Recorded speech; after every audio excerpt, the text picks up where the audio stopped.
DElEd 2019 batch के तृतीय semester को चतुर्थ सेमेस्टर के आधार पर प्रमोट कर दिया गया है। लेकिन अगर किसी अभ्यर्थी के चतुर्थ सेमेस्टर में सब्जेक्ट बैक यानी अधिकतम 2 सब्जेक्ट में बैक या फिर सेमेस्टर बैक अधिकतम 3 या फिर 3 से ज़्यादा सब्जेक्ट्स में बैक लग जाती है, उस कंडीशन में थर्ड सेमेस्टर प्रमोट का क्या होगा, इसके बारे में हम लोग विस्तारपूर्वक चर्चा करने वाले हैं। तो अंत तक जरूर बने रहिएगा इस वीडियो के साथ बिना किसी पार्ट को स्किप किए हुए। नमस्कार दोस्तों, मेरा नाम है नीरज और आप देख रहे हैं करियर बिट यूट्यूब चैनल। अगर आप इस चैनल पहली बार विजिट कर रहे हैं तो इसको सब्सक्राइब करते हुए बेल आइकन को प्रेस करना ना भूलें। जैसा कि आपको ज्ञात होगा, 19 बैच का प्रथम सेमेस्टर सेकंड सेमेस्टर के आधार पर प्रमोट हुआ था और सेकंड सेमेस्टर में लगभग 72,000 अभ्यर्थियों की बैक लगी हुई है 19 बैच में। यहाँ पर मैं बताता हूँ कि जिस प्रकार से 18 बैच में बैक की वजह से अभ्यर्थियों को प्रमोट का लाभ नहीं दिया गया था और आज दिनांक 13 जुलाई 2021 को एक अभ्यर्थी की फोन वार्ता पीएनपी के नए सचिव से हुई है, जिनमें उन्होंने ये पूछा कि जिनकी सेकंड सेमेस्टर में बैक लगी है उनको प्रमोट किया जाएगा या नहीं। तो पीएनपी के नए सचिव ने स्पष्ट शब्दों में कहा कि उनकी परीक्षा ही कंडक्ट कराई जाएगी और बैक पेपर की परीक्षा तिथि की घोषणा जल्द की जाएगी। यहाँ पर अब चीज़ें तो स्पष्ट हो चुकी हैं, क्योंकि पीएनपी के जो पुराने सचिव थे वो शासन के पास एक प्रस्ताव भेजे थे जिनकी सेकंड सेमेस्टर में बैक लगी है उनको प्रथम सेमेस्टर में प्रमोट किया जाए या फिर नहीं। उस पर अभी तक शासन की तरफ से अनुमति नहीं मिली है, मतलब मान करके चलिए कि हो सकता है कि वो प्रस्ताव खारिज हो चुका होगा। उस कंडीशन में जिनकी सेकंड सेमेस्टर में बैक लगी है उनको तो प्रथम सेमेस्टर के सारे पेपर देने ही देने होंगे, साथ ही सेकंड सेमेस्टर में जिनमें बैक होगी उनके भी पेपर उनको देना अनिवार्य हो जाएगा।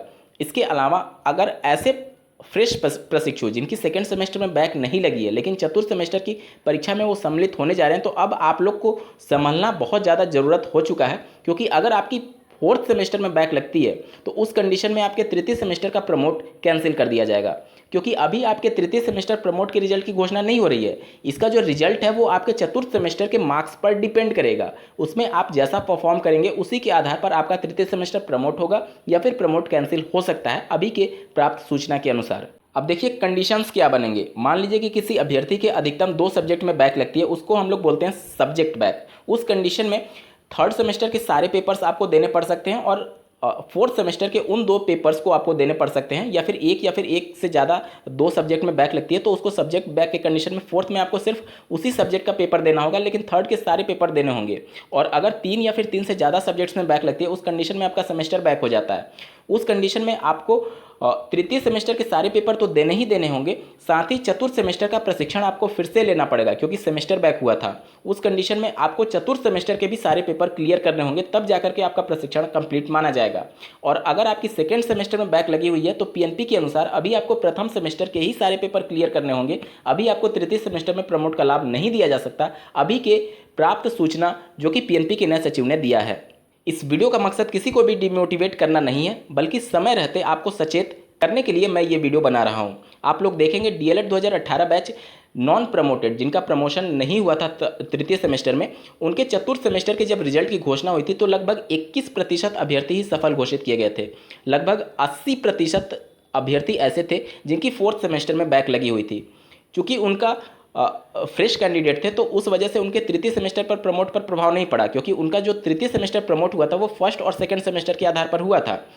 तो अगर आपका फोर्थ सेमेस्टर बैक लगता है तो उस कंडीशन में आपका तृतीय सेमेस्टर भी प्रभावित होगा, तो आप बहुत ज़्यादा घाटे में हो जाएंगे। इस वजह से समय रहते संभलिए और अपनी परीक्षाओं के लिए अब सीरियस हो जाइए, अन्यथा की कंडीशन में आपका 2 वर्ष का डीएलएड का प्रशिक्षण लगभग 3-4 साल में भी कंप्लीट शायद हो पाए, जिस प्रकार से पीएनपी की परीक्षा कराने की रणनीति होती है।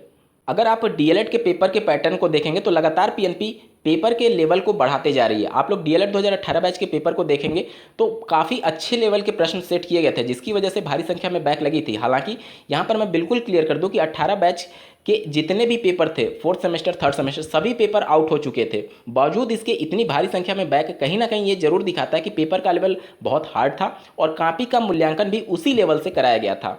तो अब आप लोग अपने उसी चीज़ों को ध्यान में रखते हुए अच्छे से तैयारी करिएगा, अन्यथा की कंडीशन में आपको संभलने का भी मौका शायद ना मिल पाए। डीएलएड 2018 बैच के प्रमोटेड अभ्यर्थी के लिए जो चतुर्थ सेमेस्टर वर्ष 2020 में परीक्षा आयोजित की गई थी और नॉन प्रमोटेड अभ्यर्थी के लिए जो परीक्षा चतुर्थ सेमेस्टर की 2021 में आयोजित कराई गई थी, उन सभी पेपर्स के सोल्यूशन का लिंक मैं आपको इस वीडियो के डिस्क्रिप्शन में दे रहा हूँ। डिटेल में वो पेपर सॉल्व किए गए हैं, आप उन सभी वीडियो को जरूर देखिएगा ताकि आपको परीक्षा का लेवल पता चल सके।